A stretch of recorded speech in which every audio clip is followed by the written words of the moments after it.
Thanks everyone for joining us today. Today we're going to be talking about what we think is one of the biggest questions facing commercial solar developers right now. How do you approach your pipeline between now and the end of 2027, and what happens to project viability beyond that? Now, July 4th has gone and passed, and it was an important dividing line for the industry, which means projects essentially now fall into two different paths, depending on when they established beginning of construction. But what we really want to focus on today isn't the tax code itself, it's the practical impact. What should developers be doing with projects that are already in their pipeline? Which projects should be prioritized for 2027 completion? And longer term, what does a financeable commercial solar project look like in an environment with less tax credit support? That's what we'll be spending the next 20 minutes walking through.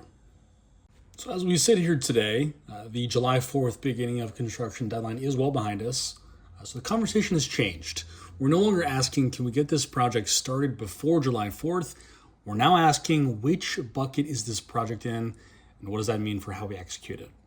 For projects that establish beginning of construction by July 4th, the focus shifts toward maintaining eligibility, maintaining continuity, and ultimately getting those projects financed and built. For projects that begin after July 4th, December 31st of 2027 becomes the critical date. And then there's a third question sitting behind both of those. What happens if the project doesn't make it? Because developers are obviously still going to originate projects in 2027 and beyond.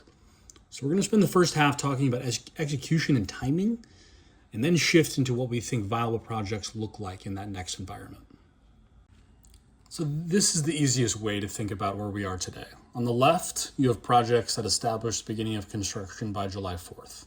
Assuming those projects met the applicable requirements, they're not subject to that new December 31st, 2027 termination date in the same way. So for those projects, there may be considerably more runway. On the right are projects that began construction after July 4th. For applicable solar projects in that bucket, you're generally looking at December 31st, 2027 place in service deadline to qualify for that Section 48E credit. And that distinction is extremely important from a financing perspective because for a new project coming across our desk today, we aren't just underwriting the economics anymore, we're also underwriting the schedule. Can it actually get through customer execution, engineering, permitting, interconnection, procurement, financing, and construction with enough cushion to comfortably reach that date? So for new projects today, can it be built? And can it be built on time are really the same conversation. And this is why we don't think of December 2027 as being particularly that far away. On paper, yes, you've got more than a year. In project development terms, that's not necessarily a lot of time. Think about everything that has to happen between today and PTO. You've got customer contracting, design and engineering, permitting and interconnection, financing and procurement, and then finally construction and commissioning of the system. And almost everyone on this call has probably had a project where one of those boxes took 3 months longer than expected. The problem now is that you don't necessarily have those 3 months to give away. If the utility takes longer than expected, that eats into your runway. If customer negotiations drag out, that eats into your runway. If equipment has a long lead time, same thing. So our view is that the 2027 deadline really creates a development deadline much, much earlier than that. And exactly where that line is will depend on the project. So when we look at projects that fall behind schedule, it's usually not one enormous thing went wrong. It's death by 1,000 paper cuts. You're waiting 2 weeks for utility bills. Then you're waiting for the customer to provide financials. Then the utility needs additional information. Then engineering finds something. And you lose another month negotiating the PPA. Individually, none of those issues seem catastrophic. Collectively, they can take a project that looked perfectly achievable and put the schedule at risk. So one of the biggest changes we'd recommend right now is simply front-loading diligence. If there's something that can kill the project, we'd rather know in September of 2026 than June of 2027. And if there's something that's going to take 6 months to resolve, we'd rather start that clock today. But there's an important flip side to all of this. Not every project deserves to be accelerated. That's where we think pipeline management becomes extremely important over the next year. If you have 20 projects in development, The goal shouldn't necessarily be to force all 20 across the finish line. The question is, which of those projects have the strongest probability of actually getting there? We're looking for things like strong credit customers who are ready to make decisions, attractive utility economics and good production, a realistic EPC number, a clean path through permitting and interconnection, and ultimately a project structure that we know the financing market can support. Those are the projects where it makes sense to concentrate your resources.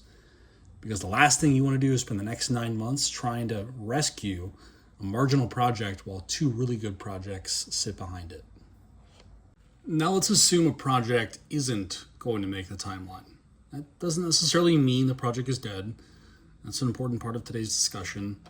You'll sometimes hear the current changes characterized as the end of commercial solar economics. We don't view it that way. What changes is the amount of support sitting underneath those economics. When you've got less tax credit value offsetting the initial investment, every other variable starts carrying more weight. EPC pricing matters more, production matters more, the customer's utility rate matters more, credit matters more, even the PPA structure matters more. And what that ultimately means is that the spread between a really strong project and an average project becomes wider. Market doesn't disappear, the margin for error gets much smaller. So what does that mean practically if you're originating projects that may be placed in service beyond 2027? You start looking for projects where the fundamentals can do more of the work. High avoided energy costs are obviously valuable because they give you more room between what the customer is currently paying and what a PPA can support. Low EPC costs become increasingly important. Strong production, making sure we're efficient with our designs, becomes increasingly important. Credit remains critical because ultimately we're financing a long-term contracted revenue stream. And then you look at what else is available. Are there state incentives? Are there RECs? Does storage improve the economics?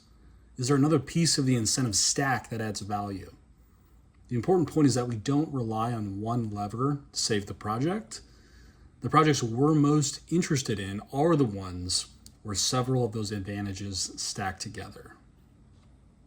And this is probably the simplest way to visualize what we're talking about. We're intentionally not putting a hypothetical IRR or PPA price on this slide because every project is different. Instead, look at what happens to the equation. With today's level of tax credit support, a meaningful portion of that initial investment can be offset through the credit. That creates flexibility elsewhere. You may have more flexibility in PPA pricing. You may be able to tolerate a slightly higher EPC number. A project with moderate utility savings may still work. Take some of that support away. You haven't necessarily destroyed the project. You just removed some of the cushion. Now the EPC number has to be sharper. The energy savings may need to be stronger. The site may need to produce better. The commercial terms just may need to change. And some marginal projects that work today simply won't make the cut. And that's what we mean when we say the opportunity doesn't disappear, the margin for error gets smaller. So if there's one practical takeaway from today, it's that now is the time to sort the pipeline. First, identify which projects successfully established beginning of construction by July 4th. Make sure that documentation is there. Understand the continuity requirements and protect that position. Second, identify the projects that are now targeting a 2027 placed in service date. For those projects, work backwards from December 31st, 2027. Don't work forwards from today and hope the schedule fits.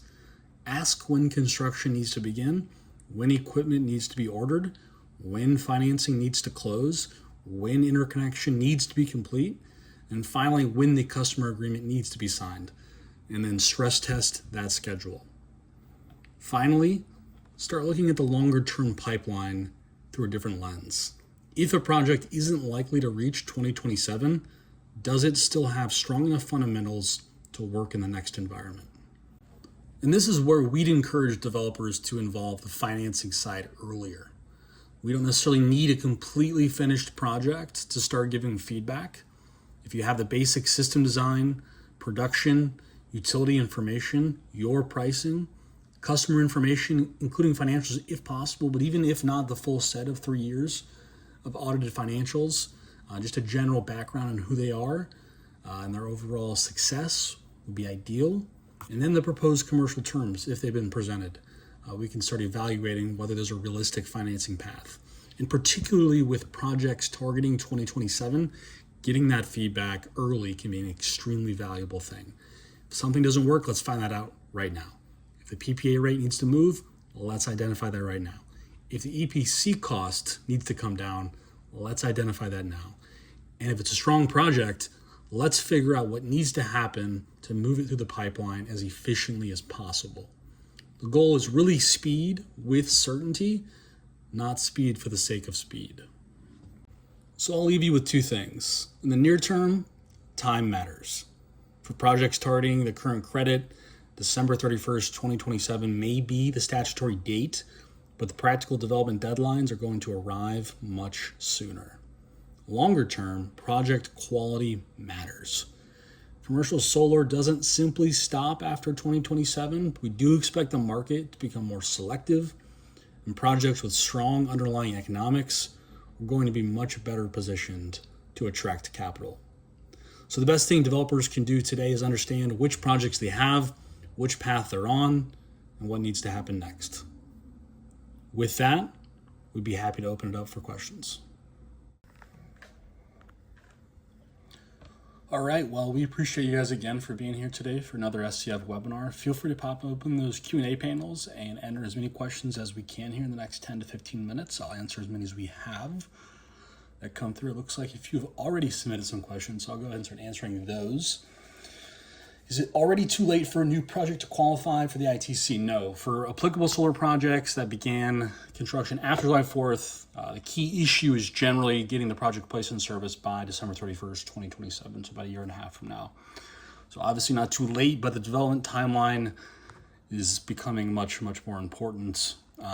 Is it too late to start a project targeting 2027? So there isn't one date that's going to apply in every project. A straightforward rooftop project and a complicated ground mount project with significant interconnection work can have very different timelines. Our recommendation is obviously work backwards from next year, the end of next year, and try to build in a meaningful cushion rather than targeting the deadline itself. So what projects would we prioritize right now? So as mentioned in the webinar, projects with strong customer credit, we're going to ask for the last 3 years of audit or CP reviewed financials. If we can get that information sooner rather than later, it's going to help our pricing. It's going to allow our evaluation team to have all the requisite information to understand the profile, the credit profile of the customer, and therefore we can account for that accordingly in our PPA rates. So that's the big one. Second one is going to be utility savings. Where is our utility avoided cost rate at? What are we targeting? What kind of cushion do we have currently with our PPA pricing? There's always things that are going to pop up in the development life cycle, especially on the commercial solar side, where costs are going to be added that were unfortunately not budgeted for whatever reason. And so allowing ourselves to have that cushion so that we're not passing those additional costs down to the customer in a non-favorable way would really be kind of our goal for the types of projects we're targeting. Competitive EPC pricing is a big one. Obviously, there's going to be a variation in pricing like there always is in this industry. I think from our perspective, it's really, are we factoring in a lot of added buffer costs? Are there unnecessary costs factored into your pricing?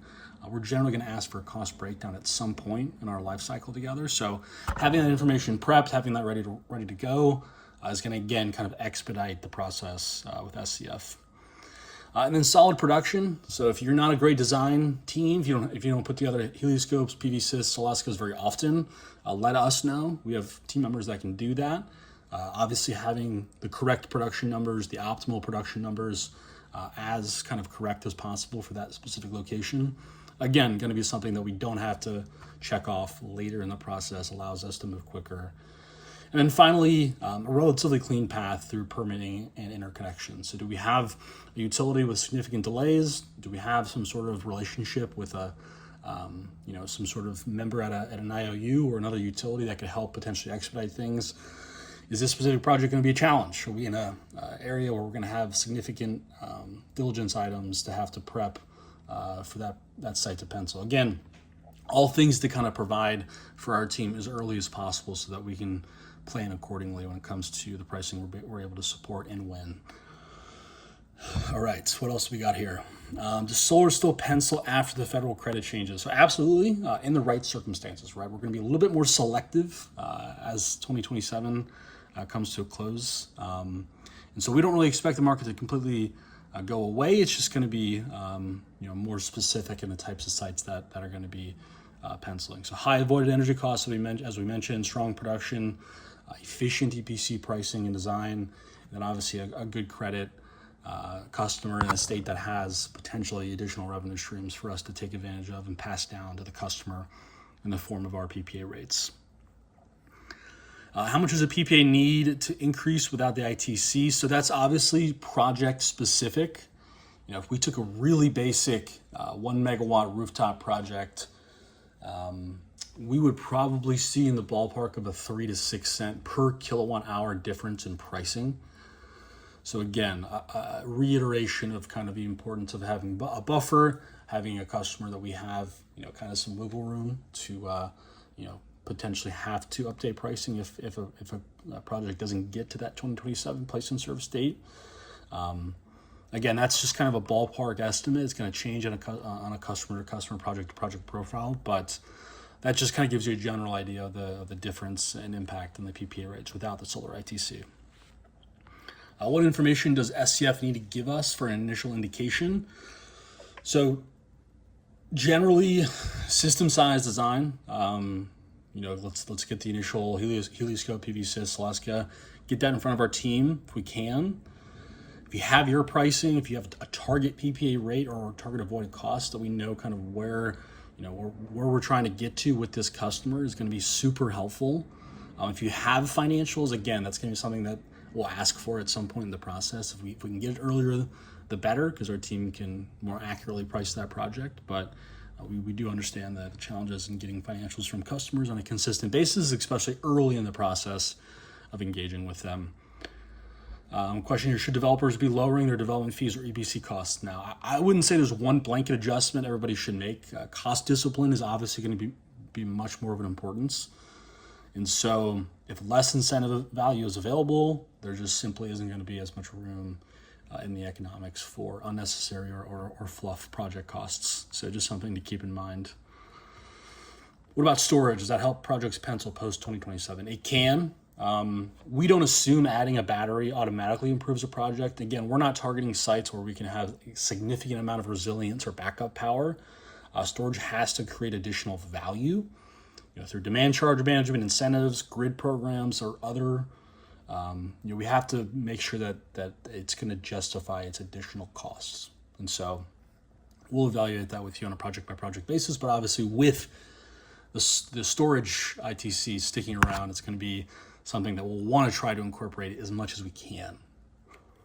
And then finally, what if my project began construction before July 4th, but won't be completed by the end of 2027? So that's exactly where the distinction between the two paths hugely matters. Projects that properly establish beginning of construction by the July 4th deadline can have different treatment, subject to the applicable continuity and eligibility rules. We would want tax counsel involved in confirming that status rather than making that determination ourselves. So with that, we appreciate you guys joining us for another SCF webinar. We'll be back hopefully soon. In the meantime, it'd be great to reach out and connect with all the attendees here today. You will be receiving a copy of this webinar. We look forward to engaging with you in your projects at a later date. Thanks again.